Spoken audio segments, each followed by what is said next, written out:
Ikiwa leo ni Juni 19 ya mwaka wa 2025, ninakualika katika mfululizo wa masomo ya Kesha la Asubuhi. Kumbuka tuko mwaka wa 2025 tunapojifunza masomo yanayosema Mwinue Yesu juu. Leo tunaenda kuiangazia mada isemayo chemchemi itoshelezayo. Tuombe. Mtakatifu, mtakatifu, Baba yetu na Mungu wetu katika mahali pa siri juu mbinguni, tunashukuru kwa ajili ya nafasi ya pekee ya kujifunza neno lako siku ya leo.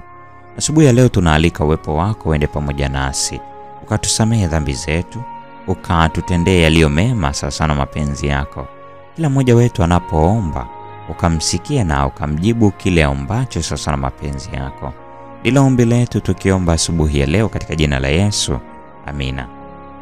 Chemchemi itoshelezayo imejengeka katika kitabu cha Yohana sura ya 4 aya 10.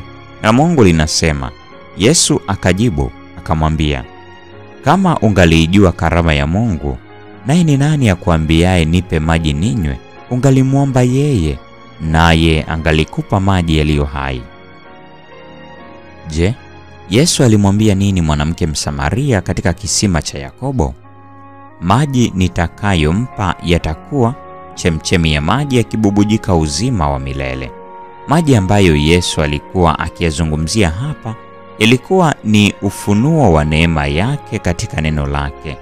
Roho wake, mafundisho yake ni kama chemchemi toshelezayo kwa kila roho. Chanzo kingine chochote watakachokikimbilia hakitawatosheleza. Lakini neno la ukweli ni vijito tulivu vilivyowasilishwa kama maji ya Lebanoni, ambayo yanatosheleza wakati wote. Ndani ya Kristo Yesu kuna ukamilifu wa furaha ya milele zote. Matamanio, anasa na maburudisho ya ulimwengu kamwe hayatoshelezi wala kuleta uponyaji kwa roho.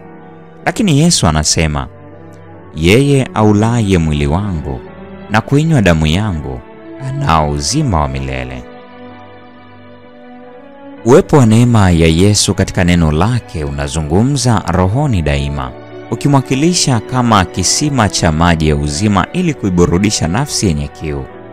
Ni fursa yetu kuwa na Mwokozi aliye hai na wa milele. Yeye ni chanzo cha nguvu za kiroho zilizowekwa ndani yetu, na mvuto wake utabubujika katika maneno na matendo, ukiwaburudisha wote ndani ya eneo la ushawishi wetu, ukizalisha ndani yao shauku na matamanio ya nguvu na usafi kwa ajili ya utakatifu na amani, na kwa furaha ile isiyoleta huzuni ndani yake. Haya ni matokeo ya uwepo wa Mwokozi akaaye ndani yetu. Yesu alisema, tazama, mimi niko pamoja nanyi siku zote hata ukamilifu wa dahari.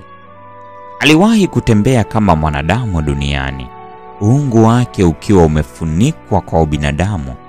Mwanadamu atesekaje na kujaribiwa, akishambuliwa na hila za shetani. Alijaribiwa katika nyanja zote kama sisi tujaribiwavyo, na anajua namna ya kuwasaidia wale wanaojaribiwa. Sasa yuko katika mkono wa kuume wa Mungu, yuko mbinguni kama wakili wetu, akifanya upatanisho kwa ajili yetu. Sharti tuwe na faraja na tumaini siku zote tunapolitafakari hili. Anawafikiria wale ambao wanakabiliwa na majaribu katika dunia hii. Anatufikiria kila mtu binafsi, na anajua kila hitaji letu. Unapojaribiwa, sema tu kuwa ananijali, ananiombea, ananipenda. Alikufa kwa ajili yangu. Nitajitoa kikamilifu kwake.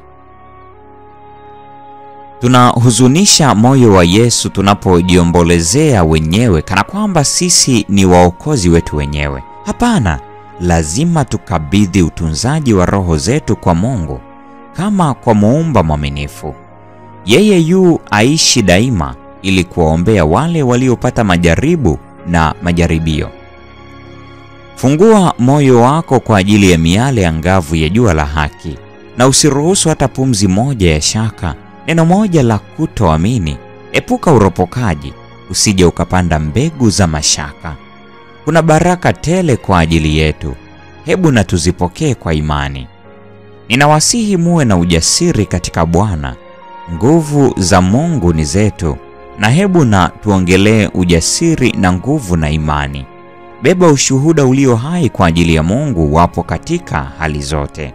Testimonies to Ministers and the Gospel Workers, ukurasa 390 na 391. Mada ikisema chemchemi itoshelezayo. Mungu atubariki sote, na kwa neema yake atupatie nafasi kwa somo lingine.